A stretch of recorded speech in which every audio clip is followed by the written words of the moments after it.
Eu vivia nas Caldas, as Caldas às tantas tinha universidades. Não me passou pela cabeça, nunca na vida, ficar ali. Tipo, eu acho que faz parte do teu crescimento, saís de casa dos teus pais, vives não vim para um apartamento. Esse movimento de mudança eu sempre achei que iria acontecer. Eu, quando comecei a trabalhar em publicidade, eu tinha 22 anos.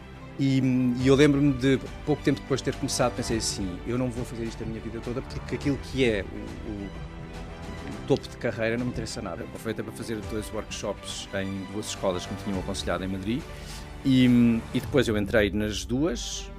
Eu nunca tinha feito teatro, nunca tinha feito nada, eu estava ali em espanhol a improvisar e, portanto, quando tu tens, de repente, 2 das melhores escolas de Espanha e tu entras nas 2, pensas, isto é um sinal para eu fazer qualquer coisa da minha vida e rapidamente mudei as coisas todas e fui para Madrid. Esta coisa que às vezes dizem como se fosse assim uma espécie de um castigo tremendo em que as pessoas têm de ir lá para fora trabalhar. Eu acho que toda a gente devia ir trabalhar, viver a experiência de trabalhar no estrangeiro, noutro país, porque é muito enriquecedor. Pronto, fiz de tudo, trabalhei em bares e em restaurantes e fiz traduções e fiz montes de coisas. Passas de uma situação onde era diretor criativo, ganhava muito bem, tipo, ok, e de repente outra que estás a dividir um frango com 4 amigos e estás...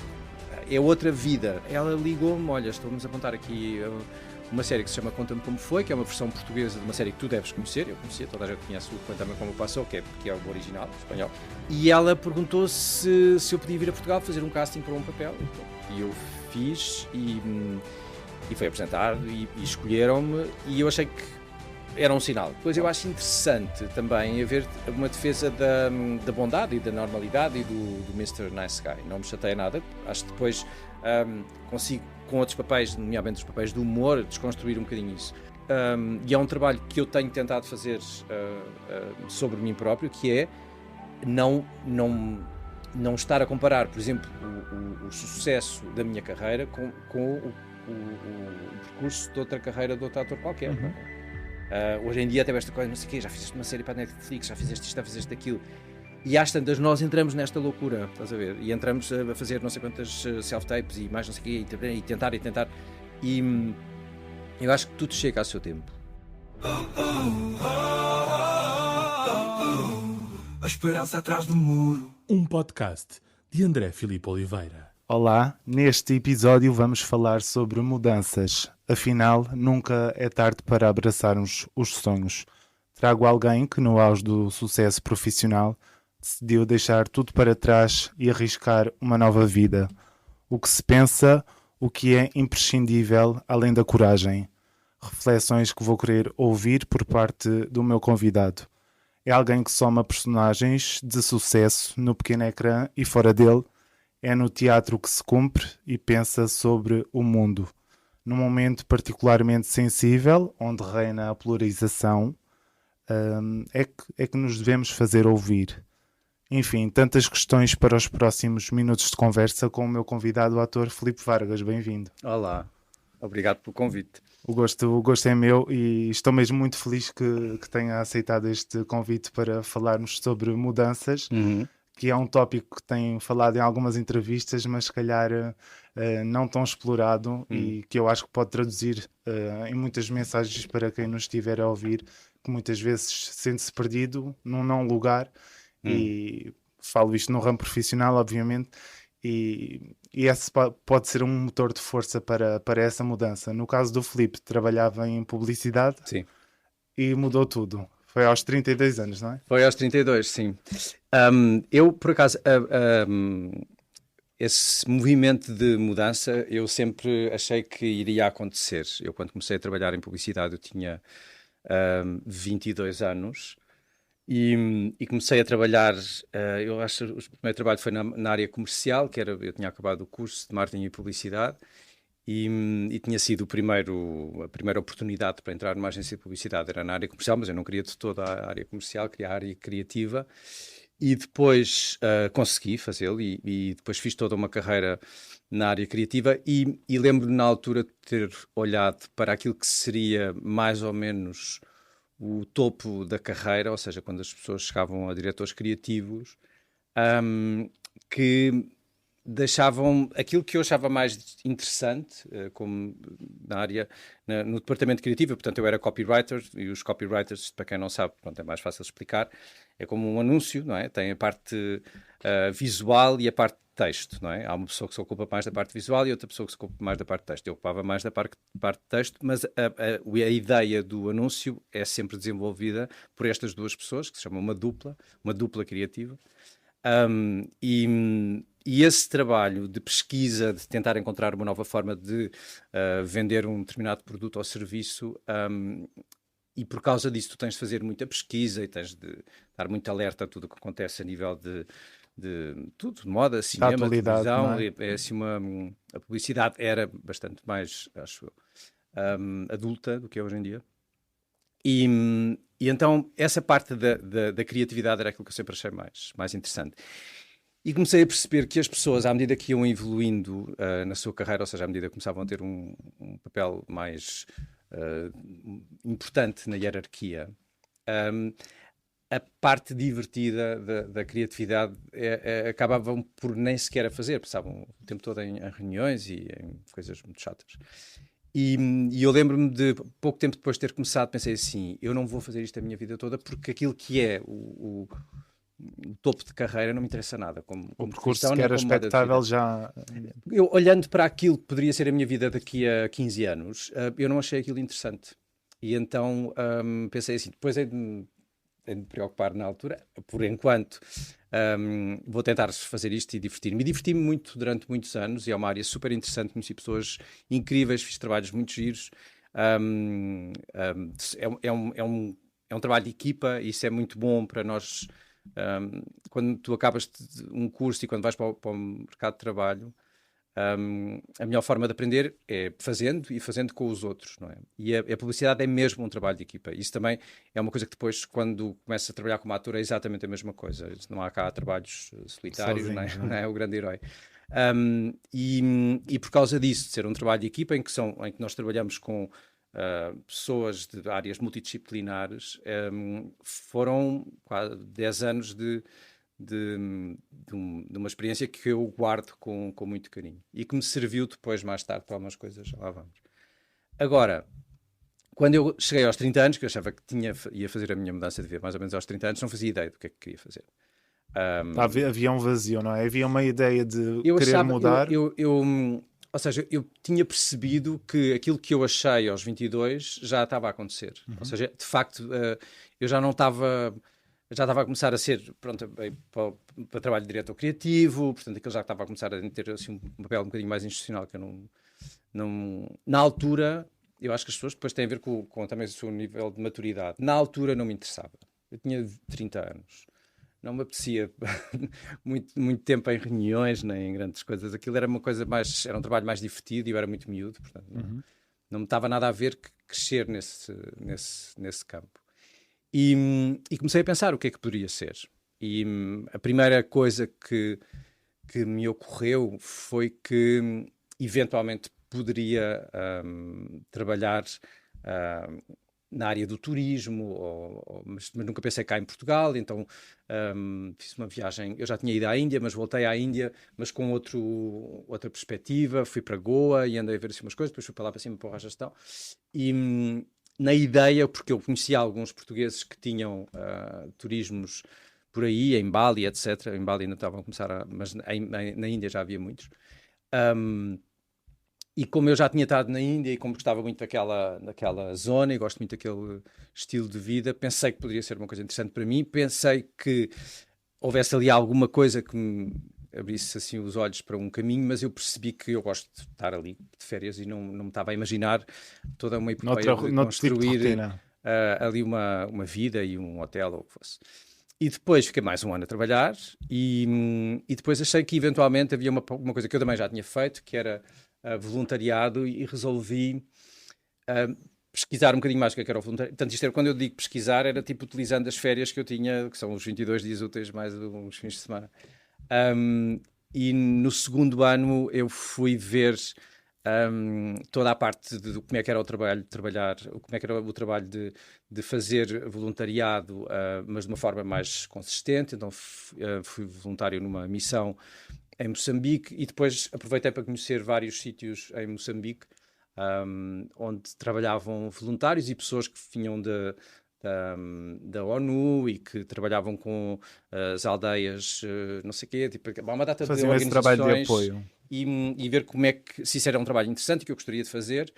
E depois também achei que, para já não, ou achei que eventualmente eu conseguiria, e consegui fazer mais tarde, conciliar o trabalho de voluntariado com o trabalho, com outro trabalho qualquer, ou seja, não tinha de dedicar a minha vida toda a isso.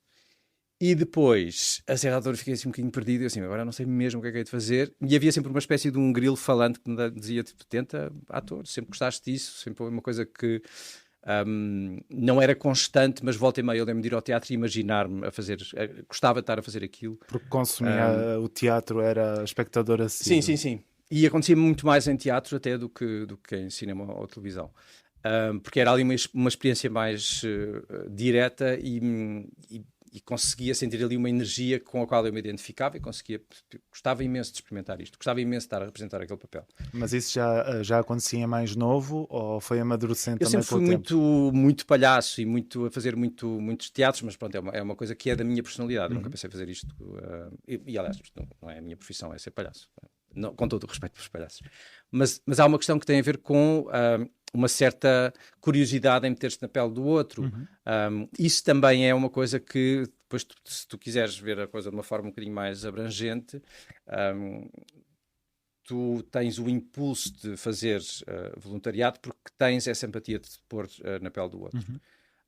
Tu tens o impulso de trabalhar numa área de serviços porque tens também essa capacidade de pôr na pele do outro e saber o que é que o outro precisa e como é que tu podes servir. Portanto, isto para falar aquilo que eu achava que eventualmente podia trabalhar na área da hotelaria, ou achava que podia fazer voluntariado, ou de repente achei que podia ser ator. Tem sempre uma coisa, uma relação direta com o próximo, que eu acho que é a razão principal de nós estarmos aqui, é darmos uns com os outros e facilitarmos a vida uns dos outros dentro do possível. E hoje em dia as pessoas parece que estão mais empenhadas em dificultar a vida dos outros, mas... essa ideia do outro sempre esteve muito presente, sim, não é? Como complementaridade. E às tantas eu pensei que eventualmente podia ser interessante, porque há esta coisa do teatro inglês e estive a pedir umas informações e houve um dia em que eu acordei e pensei assim, eu acho que posso tentar a Espanha é aqui ao lado. Ou seja, eu não queria, ou seja, eu já vivia e trabalhava em Lisboa há mais de 10 anos e como eu disse, a área da publicidade é uma área onde se conhece muita gente, onde se trabalha com muitos profissionais que depois também se misturam um bocadinho com a área da representação. Há muitos realizadores que fazem as duas coisas, há muitos atores que fazem anúncios e que depois também fazem as peças de teatro, etc. Portanto, havia ali uma junção de dois mundos que eu não queria, que eu para conseguir fazer a divisão, eu acho que tinha de fazer a minha formação fora. E sempre achei que não tinha nada a ver com a qualidade das escolas portuguesas, onde ser boas, não conheço, não tive, mas conheço muitas pessoas que andaram desde o conservatório, a ACT, ou TEC, etc., que são escolas boas e que formam bem as pessoas, mas eu não... Pelo meu percurso pessoal, eu não queria estar a fazer essa mudança. Precisava mesmo de uma mudança de chip fora e isso ajudava a ser no estrangeiro. E havia também essa vontade de sair daqui, não é? Sim, eu acho que esta coisa que às vezes dizem como se fosse assim uma espécie de um castigo tremendo em que as pessoas têm de ir lá para fora trabalhar. Eu acho que toda a gente devia ir trabalhar, devia viver a experiência de trabalhar no estrangeiro, noutro país, porque é muito enriquecedor. Mas como opção ou como última... Eu acho que as pessoas deviam ter todas essa vontade de sair, porque é muito mais... Para conhecer, não é? Sim, agora, mas depois há daquelas coisas, há males que vêm por bem, não é? Se as pessoas, pronto, têm um curso e depois não conseguem trabalho nenhum, e há muita gente que depois acontece isso, não é? Que não estão propriamente muito virados para ir trabalhar ou para Barcelona, ou para Berlim, ou para a Holanda, ou para onde for, e de repente voltam, e de repente ficam lá, e muitos não voltam, porque o facto de tu estares, e não tem nada a ver com esta conversa do Passos Coelho daqui a uns anos de sair da zona de conforto e não sei o quê, não tem nada a ver com isso. As pessoas que estão na zona onde querem estar, cada um, pronto. Agora, aquilo que eu posso dar como conselho acho que é muito enriquecedor tu viveres noutro país, estares em contacto com outra cultura de uma forma não só como turista, ou seja, tu trabalhares mesmo ali, acordas de manhã e tipo o café é diferente, o croissant é diferente, as pessoas são diferentes, não é? as rotinas, a temperatura, o que falam, a maneira como as pessoas, a realidade de cada país, o que é que cada pessoa, o que é que cada povo dá mais importância. E isso é super enriquecedor. Ou seja, eu acho que estes 4 anos que eu tive em Madrid fizeram-me crescer imenso.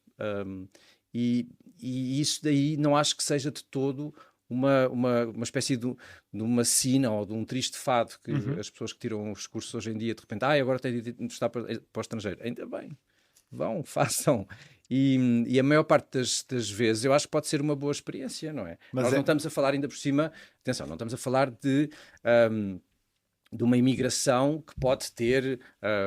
Nós estamos a receber imensa imigração para colmatar aquilo que são as nossas falhas e porque temos muitos serviços, que temos o turismo que está a crescer, portanto precisamos de muita gente e não existe cá pessoas para essas falhas todas, portanto as pessoas têm de vir, não é? Mas aquilo que eu parece que vejo sempre é, ainda por cima, é uma imigração ultra qualificada, ou seja, são pessoas que vão para o estrangeiro e não vão completamente de um país ultra pobre e tentar a sua sorte de uma forma ilegal ou ilegal num país super rico. Cada pessoa tem é outra circunstância, não é? Estou a falar, há não sei quantos licenciados, que é uma imigração privilegiada e tipo, deveriam aproveitar isso como uma oportunidade e não como, agora lá vou ter, tipo, é um bocadinho... acho que é perder uma oportunidade de vida numa altura de vida que são ali os 20 e tal anos, onde isso vai fazer muito bem. Em que naturalmente há espaço, não é? Para fazer esses... Quer dizer, eu fui aos 32, eu acho que há sempre espaço. A questão é, eu vejo muito esta eu, honestamente, eu não sei se a resistência vem só daquilo que são os políticos que vendem esta coisa, não é? De que, coitados dos jovens, lá vão eles para o estrangeiro tentar a sopa. Mas eu, se calhar, falando com as pessoas, um bocadinho com uma cabeça um bocadinho mais aberta, se calhar as pessoas acham imensa graça, assim como se tu perguntares a uma pessoa que está a viver em casa dos pais, nas Caldas, não é? Eu vivia nas Caldas, as Caldas às tantas tinha universidades. Não me passou pela cabeça, nunca na vida, ficar ali. Tipo, eu acho que faz parte do teu crescimento. Saíste de casa dos teus pais, vives não vim para um apartamento. Eu aluguei um quarto em casa de uma senhora que era não sei o quê. Portanto,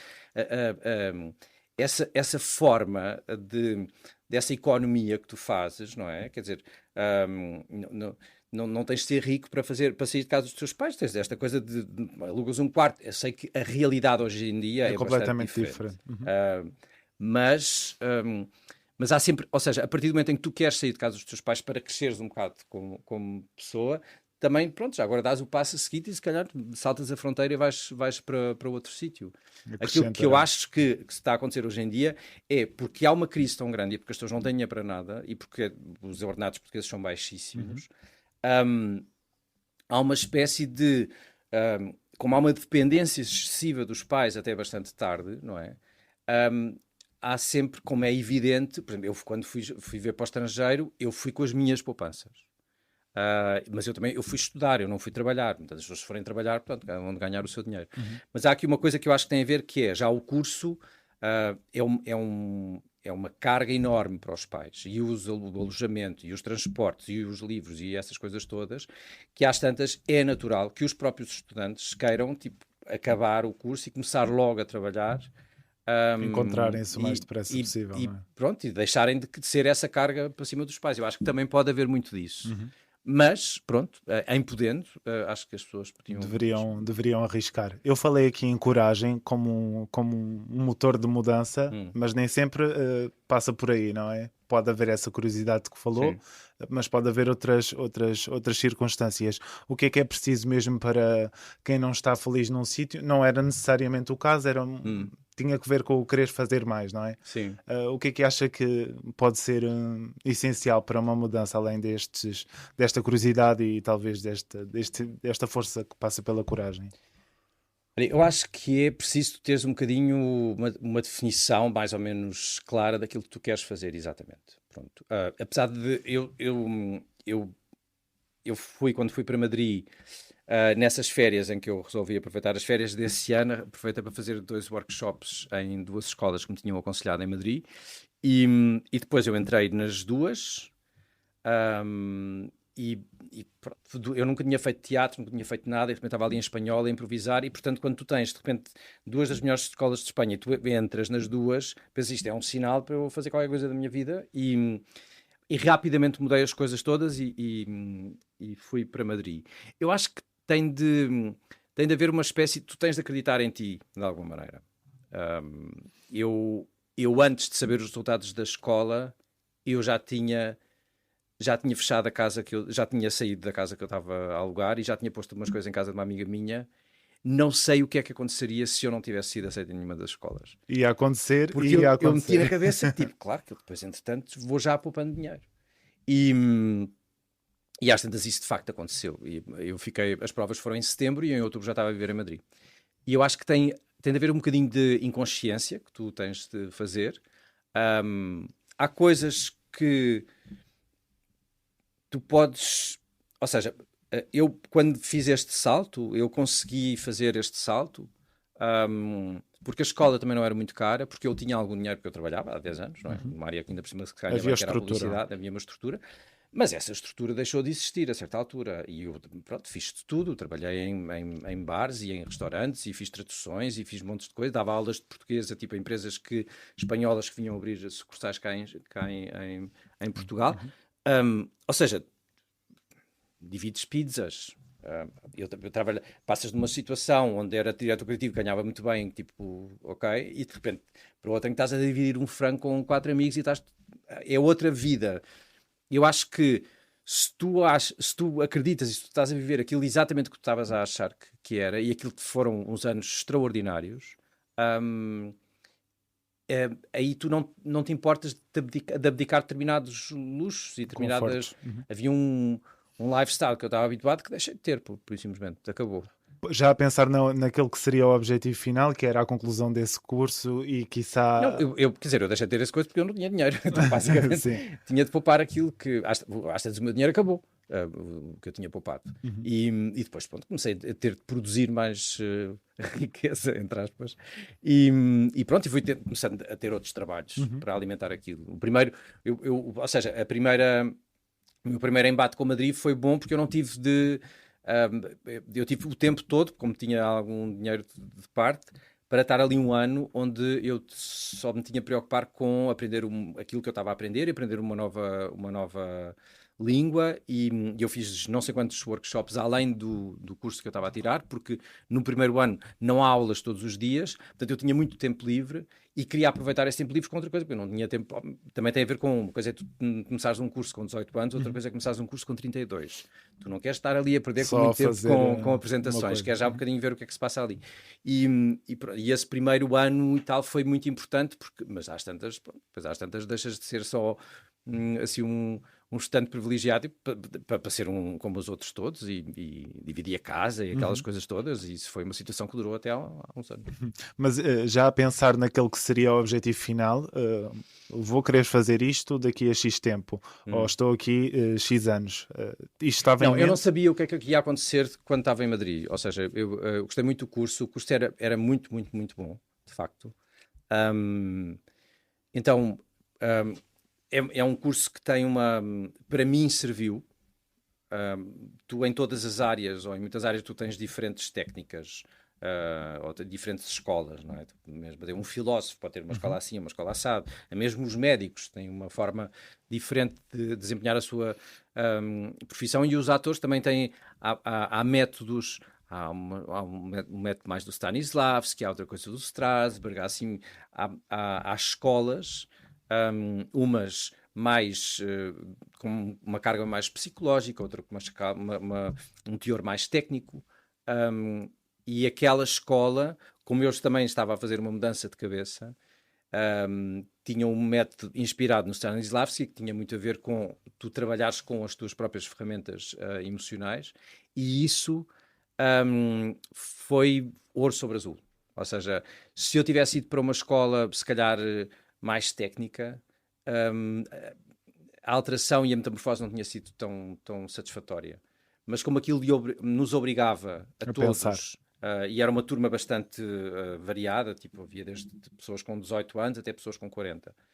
E o primeiro ano era um ano muito de abrir a cabeça, abrir o coração, e era assim uma coisa só para experimentar. E isso quer dizer o quê para quem nos estiver a ouvir? Despir preconceitos? Sim, é o quê? despir-te, literalmente. Foi um ano muito... era muito primário, muito selvagem, muito de fazer as coisas que estavam mais à flor da pele. Pronto. De tato também. Sim, e de quebrarmos um bocadinho as formas que nós temos, porque nós temos uma data de formalidades sociais, e é um ano em que, além tens evidentemente história do teatro e tens outras coisas, mas é um ano onde tu aprendes a estar à vontade contigo próprio e com aquela turma, através de textos, através de improvisações, através de vários exercícios, através de aulas de movimento.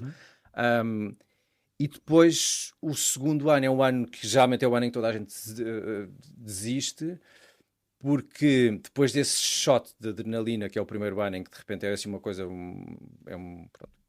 é uma reunião de loucos, uma coisa muito livre, e isso faz com que de repente tu descubras coisas tuas que não sabias, e que percas um bocado a vergonha, e que tenhas e há um bocadinho eu estava a dizer que havia coisas que eu trazia da publicidade, e foi exatamente aí nesse primeiro ano. Tu como criativo de publicidade, tu tens o cérebro treinado para estar sempre a criar coisas e situações, porque tu tens uma ideia e depois não dá, depois a outra e não sei o quê, portanto não tens uma ideia por dia, tens 1000. E quando tens, isso é uma coisa que depende do teu cérebro, é maleável, não é? Portanto, ele dá-te aquilo que tu lhe pedes. E eu há muitos anos que eu pedi ao meu cérebro que ele fosse rápido a buscar referências. Tipo, cada vez que nós estamos numa coisa que se chama um brainstorming, em publicidade, as pessoas vão lançando ideias e tal, e aquilo geralmente é um processo rápido ao princípio, e depois, pronto, afina-se, mas ao princípio, então, mas assim, então, se fosse uma mulher que entrava pela coisa e depois vi o outro que voava e tal, e que é só, assim, deitar coisas. E isso depois foi-me bastante útil no primeiro ano, em que nós tínhamos muita improvisação. Aliás, no primeiro ano nem sequer havia texto, não se ia buscar nenhum textos clássicos de teatro, nada, era mesmo só improvisação. E na improvisação, essa rapidez... Deu jeito, e foram os próprios professores que disseram que se nota que era um cérebro rápido, que estava habituado a responder rapidamente.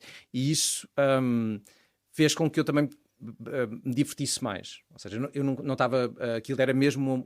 desfrutou, não é? Sim, foi um ano de libertar. E depois o segundo já era O segundo ano já reconstruir. começa um bocadinho mais com a técnica, com rigor, pronto, fazer um bocadinho mais as fundações e também consoante os professores. Depois foi um ano em que houve muitas pessoas da minha turma que saíram. São anos mais complicados. Eu acho que em todos os cursos o segundo ano é um ano mais... Porque o primeiro ano é um bocado da novidade e tal, não sei o quê. Depois as pessoas começam... Geralmente do segundo ano é o ano em que aparece mais a teoria, onde aquilo tudo é mais... deixa de ser só aquele primeiro date das pessoas que estão só a dar o seu melhor e depois assim, olha, mas isto também são os meus defeitos. E às tantas, pronto, o segundo ano foi complicado, só porque... aí é quando tu começas a questionar se eras mesmo capaz de fazer aquilo ou não, ou se tens jeito para aquilo ou não, ou seja, as coisas começam a ser um bocadinho mais sérias. É-se levado ao limite de alguma forma dessa Sim, parte tem a mais ver acima de tudo psicológica. com rigor. E enquanto que no primeiro ano tu tens essa questão da liberdade, é uma coisa que é a liberdade para chegar a algum sítio, mas não tens a preocupação da finalização, de estar a fazer um resultado que tens de apresentar. No segundo ano já tens isso. E já tens o texto trabalhado de outra maneira, e já tens um outro, e já se começam a ver as diferenças na aula, de onde é que cada um vai, e depois há sempre uma coisa que nós tentamos saber, que é, nesta escola, por acaso, eles faziam isso, mas isso fizeram só no terceiro ano, e depois era mais tarde, tu também tentares perceber que tipo de ator é que és. Ou seja, uma coisa é eu querer fazer esta profissão, e outra coisa é pessoas que já são atores, e a maior parte dos professores eram atores, e alguns muito bons. Como é que eles, olhando para ti, dizem como é que é o mercado vai olhar para ti. Ou seja, tu tens um ar de Mr. Nice Guy, ou tu tens um ar de senhora não sei o quê, ou tu tens um ar de... Ou seja, há um typecast, que é ou seja, tu tens um tipo de pessoa, e um tipo de voz, e um tipo de presença, e um tipo de energia, que faz com que facilmente tu sejas escolhido para determinado tipo de papéis. O que não quer dizer que tu não concorras para os outros, ou que não queres fazer outro.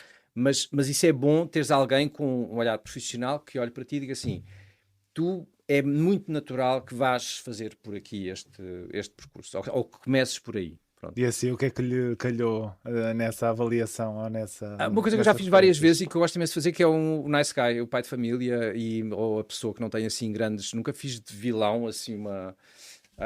e eu acho que também há uma coisa que...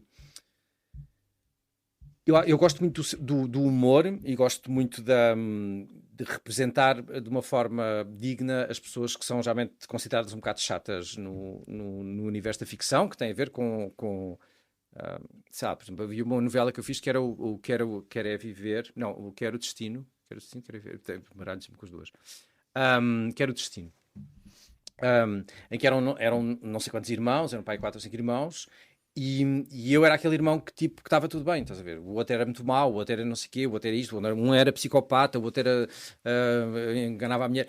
E o meu, que era o Lucas, coitado, ele não fazia nada, não era má pessoa. E depois eu começo a pensar assim, e havia sempre esta coisa de género, pronto, este é o... E na realidade, se nós pensarmos, a maior parte das pessoas que nós conhecemos são aquilo, não é? Tu não conheces pessoas muito, muito más, não é? A maior parte das pessoas tenta fazer a sua vida da melhor forma que pode. Mas não se vai a esses extremos que normalmente estão em ficção, não é? E às tantas, esta coisa eu acho interessante também, haver uma defesa da bondade e da normalidade e do Mr. Nice Guy. Não me chateia nada. Acho que depois consigo, com outros papéis, nomeadamente os papéis do humor, desconstruir um bocadinho isso. Mas sim, eles disseram que eu tinha este ar assim, tinha uma energia, que era uma energia calma, que podia ser facilmente a energia de um pai, de um marido, de um chefe de família, portanto não... E veio a cumprir-se de alguma forma, não é? Sim, começou um bocado por aí, mas depois, pronto. Ajudou essa... Mas estávamos a falar deste método, de encontrar um método para cada ator, aquilo que melhor iria servir... Foi essa as bases que a foi... mim ajudou-me porque é um tendo. método muito psicológico. É um método que... nós tínhamos várias conversas com os professores, o grupo de professores era muito interessante. E às tantas nós estávamos a falar sobre que íamos sempre de alguma maneira encontrar nas nossas memórias ou na nossa experiência pequenos exemplos que depois aumentados nos iam ajudar a perceber o que é que seria uma situação extrema de violência doméstica, de morrer não sei quem. E às tantas havia uma pessoa que disse, está bem, mas eu nunca matei ninguém, como é que eu vou saber isso? E às vezes uma pessoa disse assim, sim, mas já mataste uma mosca. E era uma colega, sim, pronto, agora aumenta esse sentimento ao máximo. Ou seja, tu quando mataste uma mosca, se tu pensares naquilo, tu tiveste a noção que terminaste com a vida de um ser vivo. Pronto.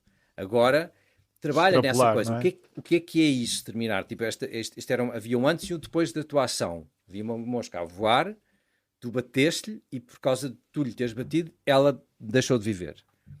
E como é que tu te sentes em relação a isso? Depois, às tantas, é uma forma de tu também perceberes, com situações um bocadinho mais corriqueiras, como é que tu podes encontrar uma inspiração. Não precisas matar uma pessoa para sentir o que é obviamente, matar alguém. Mas esse sentimento de... o que motiva a ação, não é? Teres uma ação que muda definitivamente a vida de outro ser vivo, nesse caso de uma forma bastante drástica, pobre mosca, mas... essa procura dentro daquilo que são as tuas experiências e a tua vida é muito útil para depois construires a tua personagem. Mas também é muito complicado porque quando tu começas a ir buscar coisas tuas, começas a ir buscar coisas as boas e as más. E o segundo ano tens isso. Isso acontece de uma forma mais guiada. Porque enquanto que no primeiro ano há essa história que eu estava a dizer que é assim tudo muito assim para fora, no segundo ano tu vais especificamente buscar determinadas coisas. E há coisas que tu tens de ir buscar que não são simpáticas. São coisas que têm a ver com memórias que tu tens, de memórias familiares, memórias de relação, memórias de períodos que aconteceram na história do teu país ou na história da tua cidade, como há há sempre esse tipo de recordações, e há ou memórias em relação a ti mesmo, do teu processo de crescimento, e isso Também é dor, não é? Fazer esse é caminho. complicado, porque tens de saber fazer isso muito bem, para não te magoares. E de estabilizar também, não é? Claro, ou seja, tu não podes. Há memórias que são uma espécie de um cavalo selvagem e tu tens de aprender a domar aquilo. Tu tens de ir buscar só o que é suficiente, mas às vezes, quando não sabes, abres uma caixinha de Pandora e pronto, estraga-se tudo. E depois complementa-se com outros serviços que conhecemos como ajuda psicológica ou terapia e também Sim, faz sim, parte, sim. não é? Isso, eu acho que eu comecei a fazer terapia aí. Fiz em Madrid durante um tempo. Era uma escola que eu depois não segui, que era a escola Gestalt. A Gestalt, eu achei que era uma história, um tipo de terapia que poderia ser útil para mim, porque isso era trabalhado na escola. O Gestalt em alemão quer dizer movimento.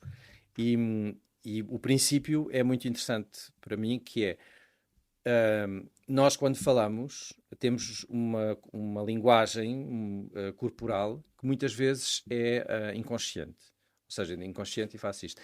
E às tantas, quando nós falamos acerca de uma relação, ou acerca de um período, ou acerca de não sei o quê, então aquilo que o terapeuta faz é como se fosse um psicólogo normal, mas ele, ou ela, no caso este era um homem, quando falas de um determinado, ele pergunta assim: esse gesto que tu estás a fazer com essa unha, isso é o quê? Se esse gesto que estás a falar é o que estás a proteger, o teu dedo, estás-te a proteger a ti, é uma defesa, e isso é muito interessante, porque às vezes, e eu depois, anos mais tarde, fiz terapia mais tradicional, e às vezes eu sei que nós estamos um bocadinho, eu pelo menos estava nisso, a montar um número e a tentar fazer ali uma coisa e tal.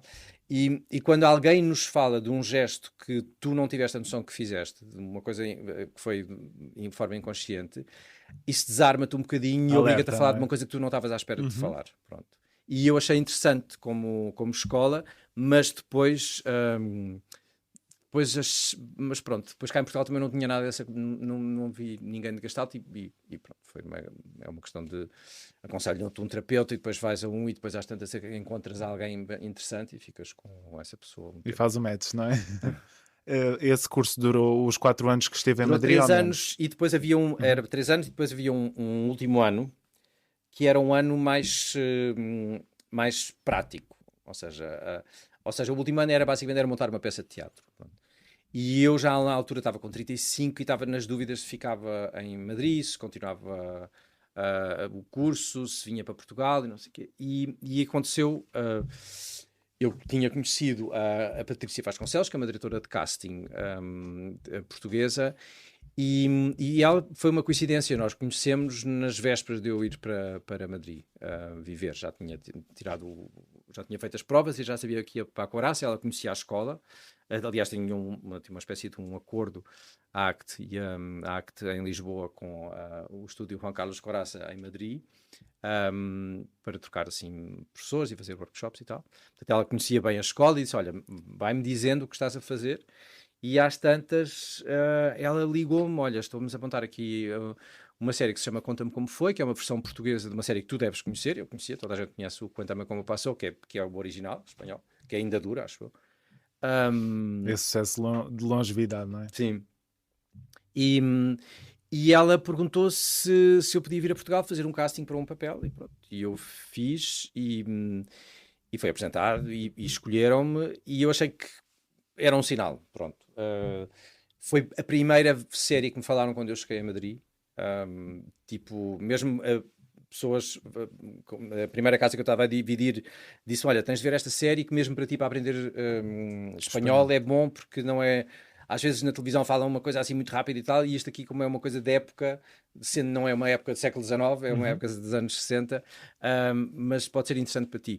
E de repente acaba por ser a adaptação dessa série que em Portugal que faz sair e voltar e começar a trabalhar aqui.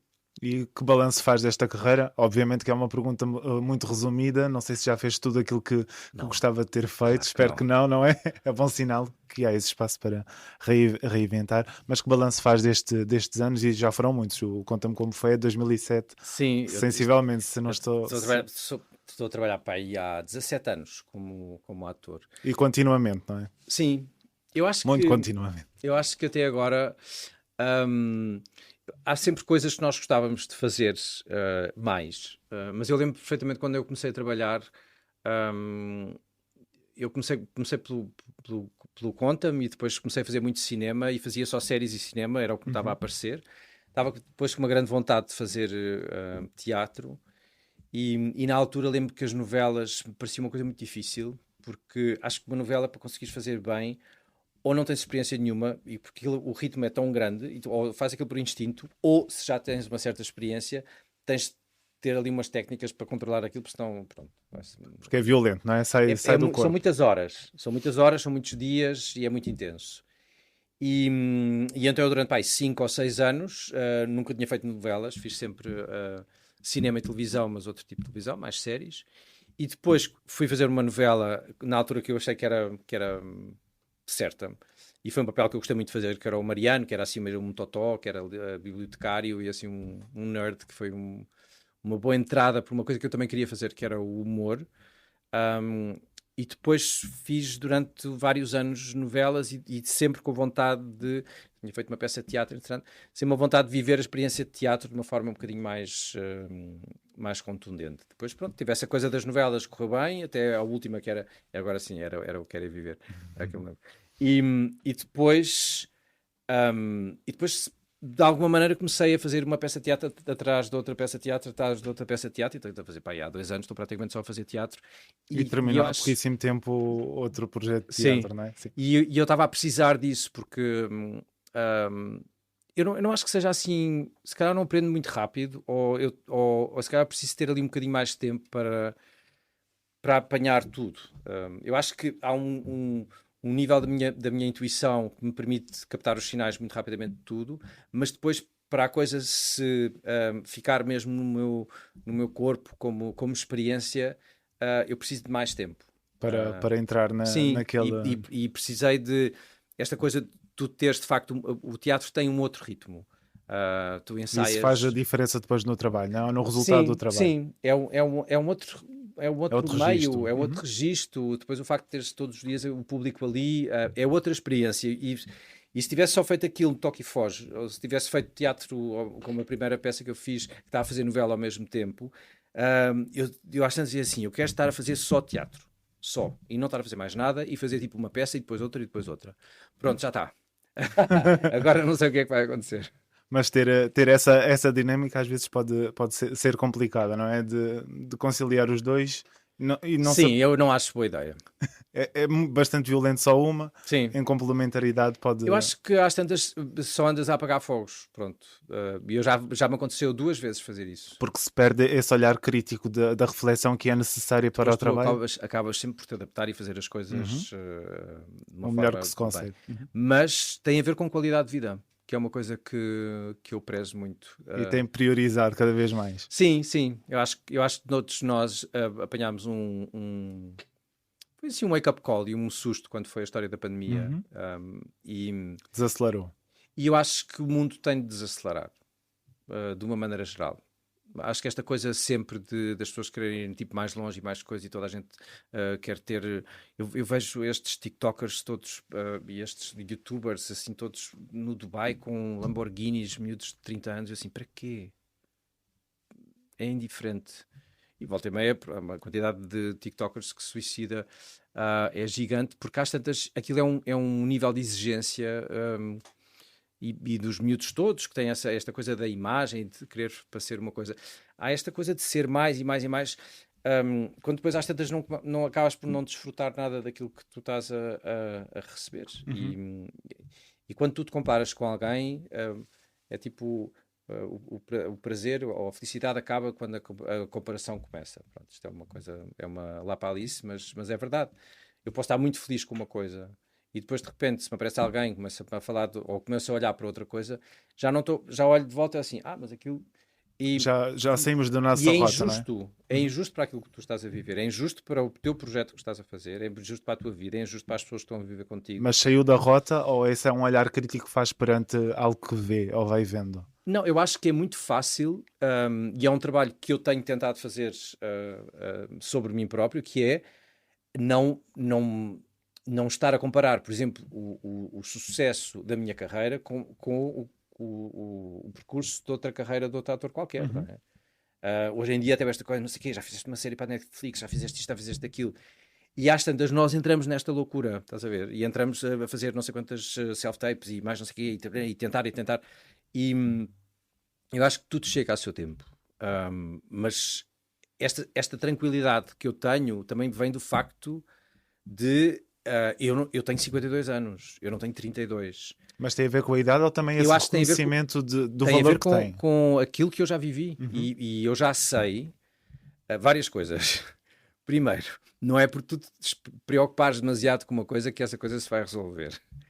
E isso é, quando tu percebes isto, não é? Às vezes estás mais preocupado com o teu trabalho ou que não te arranjas ou com alguma situação. É assim, não quer dizer que não é tu não fazeres nada, mas não adianta de nada tu estás preocupado só por estar preocupado.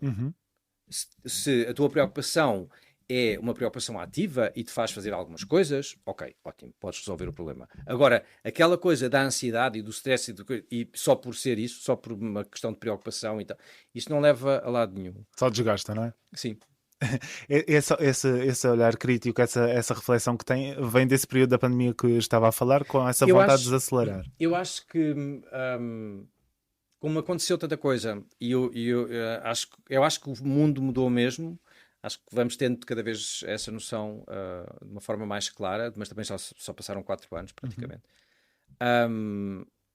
Em que houve muitas pessoas e houve, principalmente, afetou uma geração mais nova, ali os teens, que estavam na altura... A altura da adolescência é muito complicada, e gira, mas complicada. Mas... Quando tu estás a abrir-te para o mundo, não é? Ao mesmo tempo, de repente, o mundo fechou-te em casa. E os miúdos muito pequeninos que iam para a escola, depois tiveram... E isto foi nesta faixa etária. Numa faixa etária um bocadinho mais avançada, eu acho que as pessoas tiveram uma confrontação com o inesperado de uma forma bastante brutal. Ou seja, de um momento para o outro, a nossa realidade mudou. E tudo aquilo que eram os teus planos e os teus objetivos, tu percebeste que podem acabar e que alguém ou alguma coisa pode dar a volta a isto de uma forma muito drástica. Também, não é? E aquilo que eu acho é que se tu aí aprendes um bocadinho a priorizar. Obrigado. Priorizar. Eu de priorizar. Às vezes o espanhol mete-se aqui e é uma chatice. Que bom que ainda é essa simultaneidade. Priorizar, não é? Então às tantas tens de começar a ver, vale a pena, isto é aquilo que tu queres fazer, é por este caminho que tu queres ir, há sacrifícios que nós fazemos por determinadas coisas.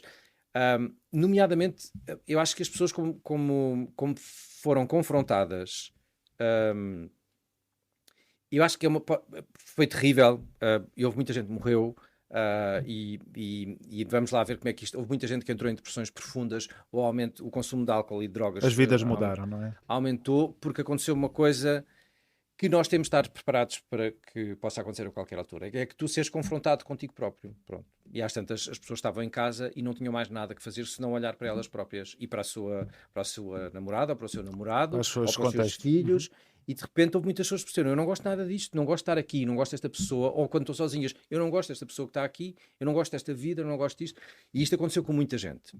Pronto. Então, aquilo que aconteceu foi... as pessoas depois tentaram se adaptar, não é? Porque aquilo não durou sempre, mas o consumo de antidepressivos quintuplicou. Então, se calhar aquilo que agora temos de ver daqui para a frente é, ou seja, o mundo obrigou-nos a olhar para nós próprios. Houve muita gente de várias classes sociais, de várias faixas etárias, de vários tipos de meios que olharam para si própria e para o que as rodeava e não gostaram. Houve alguns que conseguiram mudar a tempo, outros não. E há muitas pessoas que não conseguem lidar com esta realidade e também não sabem como é que vão sair dela. Eu acho que foi uma lição e foi uma coisa que nos aconteceu a todos, terrível. e que havia uma coisa que eu achava que podia sair da pandemia, que parecia que existia nessa altura, que era uma espécie de uma solidariedade com o teu vizinho, com o próximo. Humanização, não é? Isso desapareceu. Não, Assim como apareceu, de repente o contrário apareceu de uma forma muito mais violenta. Eu acho que hoje em dia as pessoas estão muito mais individualistas. Acho que há uma coisa, há Estão um mais egoísmo. centradas. Acho que as pessoas estão, em vez de relativizarem aquilo que são os problemas cotidianos, multiplicaram por 1000. As pessoas no trânsito são hiper agressivas como nunca foram. Do nada há pancadas. É assim uma coisa Vê-se muito, cada vez mais. Sim. E isso eu fiquei um bocadinho triste porque havia ali uma coisa que tinha a ver com aquela. Eu não sou ingênuo de achar que ia ficar tudo bem, como tínhamos aquelas coisas do arco-íris, vai ficar tudo bem. Mas pronto, é uma forma do ser humano continuar para a frente. Mas também que se tivesse aprendido alguma coisa, principalmente com aquilo que é o apoio da comunidade, das pessoas dos seus bairros e dos seus prédios e tudo mais. E depois dessa vivência em comunidade, sim, não é? De olharmos mais uns para os outros. Sim, isso acho que não ficou. Falou do processo, falou de uma forma muito genérica. O que é que aprendeu durante esse processo? Deste processo de olharmos para nós e de vermos o que é que gostávamos, o que é que servia, o que é que não servia. Acho que é aquela coisa que é muito básica e há uma coisa que às vezes aparece no Instagram que é perguntas a uma pessoa que está assim às portas da morte no hospital e tal, o que é que elas deviam quais é que são as suas penas, e as penas são devia ter ficado mais tempo com os meus amigos, devia ter dedicado mais tempo às minhas coisas, devia ter e eu já tinha essa intuição aqui que é por aí a felicidade. Acho que é mais por aí. Essa urgência de... Sim, pronto, é uma questão de também, por exemplo, o teatro é uma área que paga bastante menos do que as outras áreas. Durante uns anos, se queres fazer aquilo, vives com menos dinheiro. Pronto. É uma questão de se tiveres a tua, mais ou menos, depois tu aprendes quando tu tens uma vida folgada e depois de repente fazes aquilo, vais para outro país estudar e de repente deixas de ter uma vida zero folgada. E tu aprendes a viver com muito menos e tens essa capacidade um bocadinho de gerir e de... Essa ginástica, já está. Pronto, e aquilo que eu acho que se consegue fazer é eu sei o que é que me faz feliz. E eu adoro fazer telenovelas e adoro fazer teatro, mas não gosto de fazer só uma coisa. E quando estou a fazer demasiado uma coisa, e eu já tinha feito várias novelas, e é isso que eu estou a dizer. Portanto, agora fiz não sei quantas peças de teatro, portanto, agora já estou preparado para fazer outra coisa qualquer. Mas durante uns tempos tive de só fazer aquilo. E essa noção de que eu sempre tive que o meu tempo e o meu pace, a minha passada, o meu ritmo é lento. E está tudo bem. E está tudo bem. E aprender a desfrutar desse... Sim. Eu sou muito rápido na palavra, sou muito rápido na análise, mas para seguir em frente eu tenho de ir com mais tempo. E aproveitar esse tempo. Falou em mundo e nestas reflexões de olharmos uns para os outros, há um ano escreveu algo como isto para o 74 e vou citar. É genuíno afirmar que o mundo ficou pior. Assim é perguntarmos-nos se valerá a pena continuar a subir a um palco, esculpir uma pedra, gritar 3, 2, 1, ação, pintar uma tela, encher de música uma sala de espetáculos, escrever um poema. Vale a pena? Eu depois respondi que sim. Sim. Um ano depois, esta... Eu acho que o mundo ainda está pior. Eu acho que há uma coisa que aqui há um ano podia ser uma coisa que estava no horizonte, hoje em dia é uma coisa que está bastante mais palpável.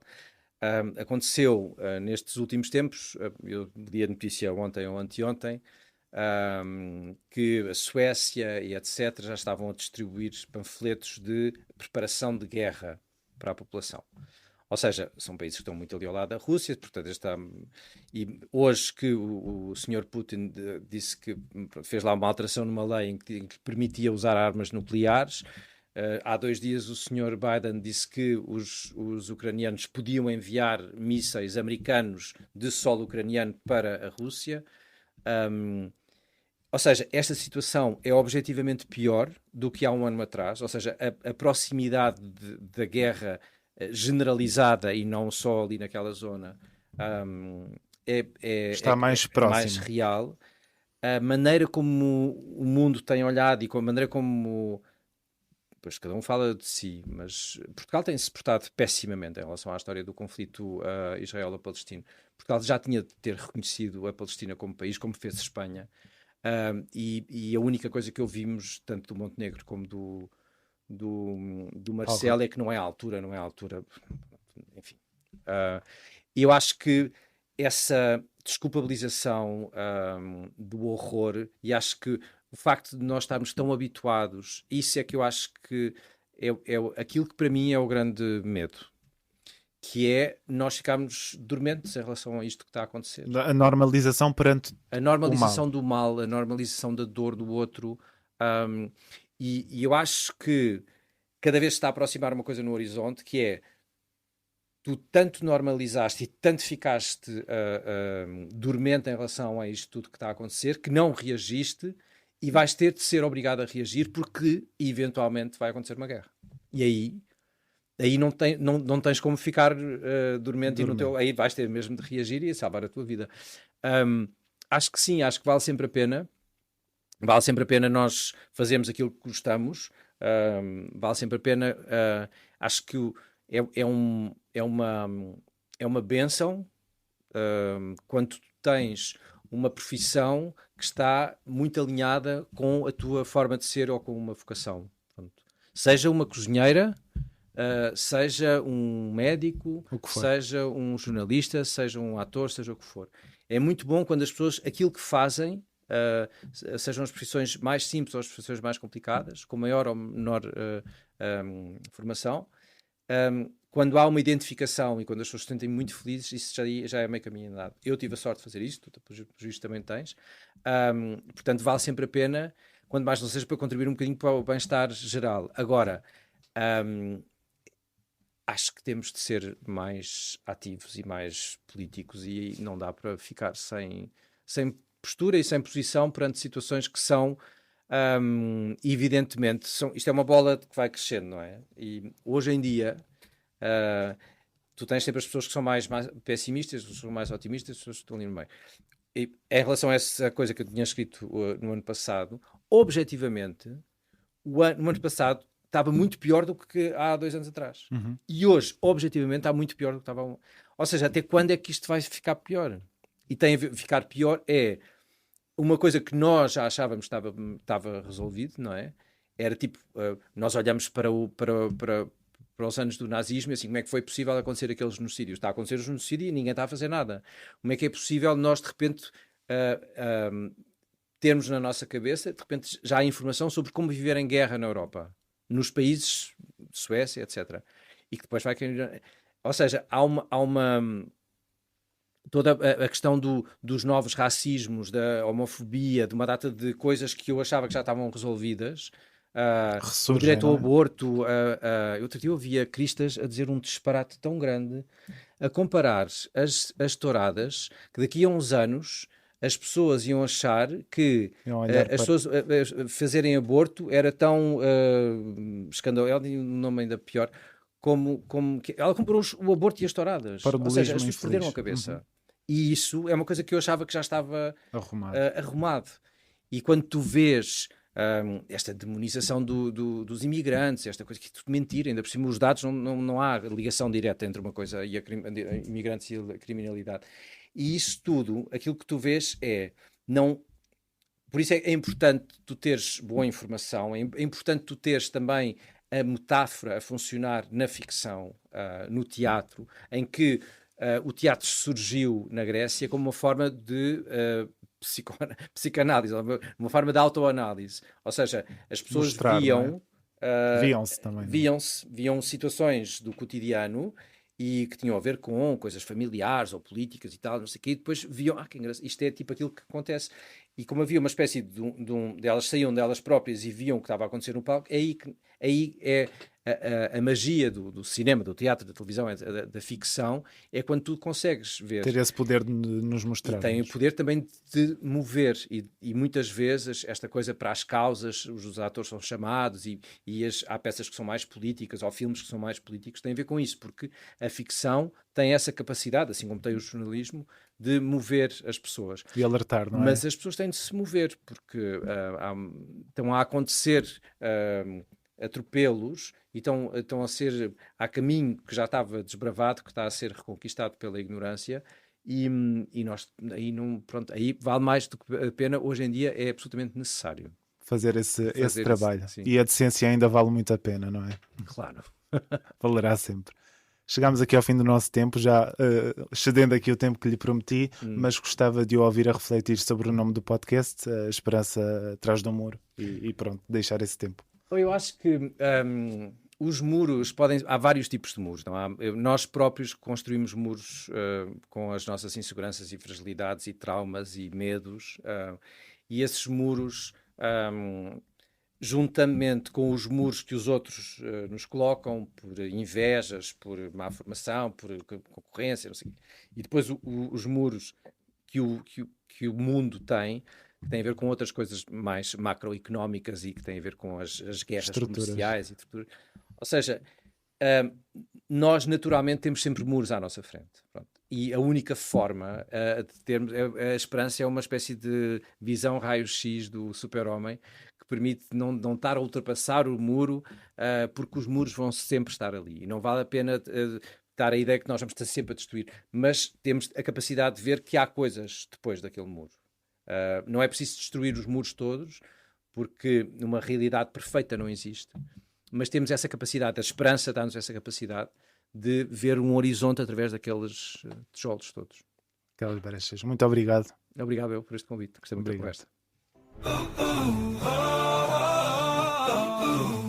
A esperança atrás do muro. Um podcast de André Filipe Oliveira.